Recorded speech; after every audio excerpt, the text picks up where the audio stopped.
Good afternoon. Today we're going to be making some nice, simple, but yet extremely tasty smoked wings.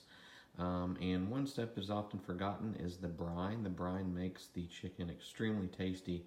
So what we've got here is just about 2 to 3 pounds of chicken wings from your local grocery store. And your ingredients for the brine, which is just going to be about 1 cup of salt. We're going to pour about 1 cup of salt into the bucket of water and mix it together and place the chicken wings in the water to make sure that they're fully submerged in the water. Then we'll place it in the refrigerator to brine for about 2 to 3 hours. Alright, we have successfully brined the chicken, and you can see that it is in our bowl underneath the aluminum foil. And we are going to pull out the chicken and place them on a towel and towel each of the wings off. We want them to have all the moisture out of them so that none of that is kept in. The chicken tends to get a little slimy and can't quite get crispy when there is moisture in the chicken.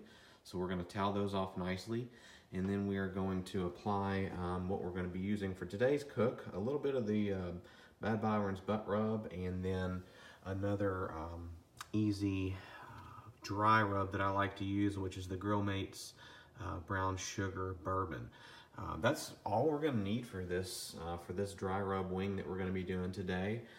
There's really nothing more to it. It's quite simple, but you'll notice once you try this cook that it's going to be one of the best simple dry rubs that you will be able to do when you combine it with this brine and the flavor that the brine has added into the chicken. You're going to be absolutely amazed. Now that we've got the chicken all out on the paper towels, like I said, we're going to take another set of paper towels on top and begin just patting all of these completely dry. Again, we want no moisture.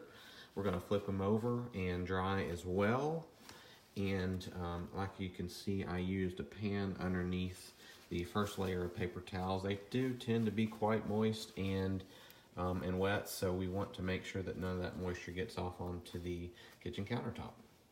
The water and the moisture tends to hang out underneath the skin, so be sure that you, like I said, turn each wing a few times, 2 or 3 times, and get all that water out from underneath any little bit of skin. We're going to put the first layer of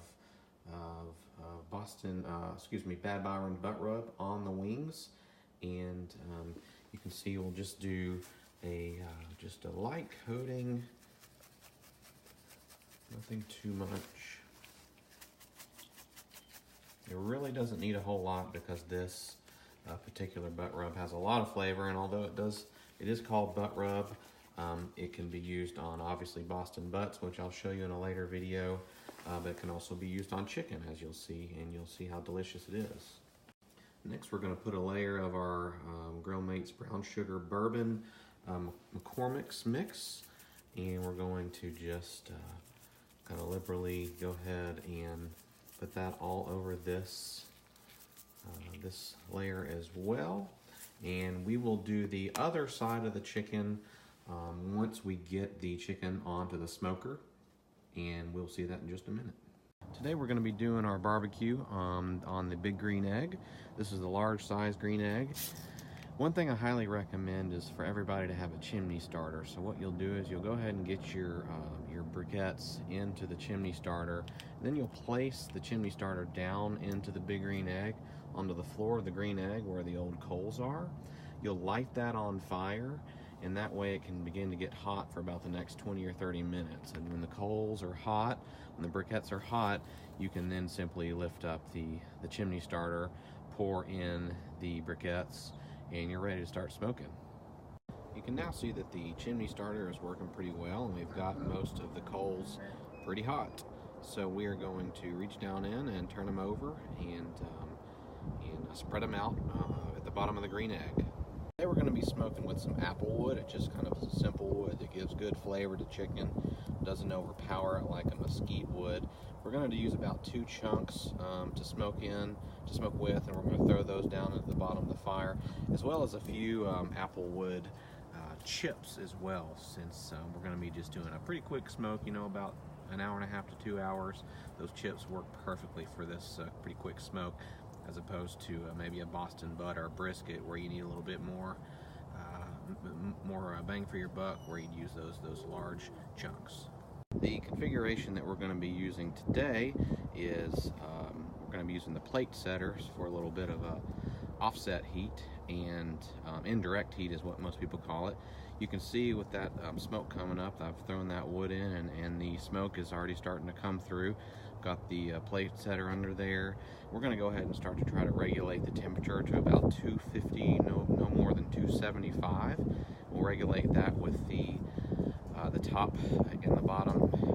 As many people know who use the Big Green Egg, you want to get it right at that temperature and keep it there for about an hour and a half or 2 hours to get that perfect crispiness and that perfect flavor.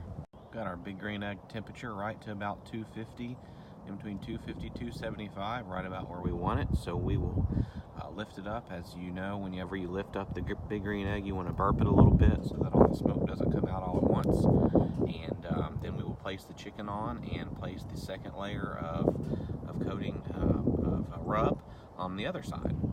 We've got our chicken on the grill now. We're going to go ahead and put the rest of the 2 rubs on the other side of the chicken, and we're going to close it up. We're not going to open it back up for about another hour or so to check on the temperature and check on the look of everything.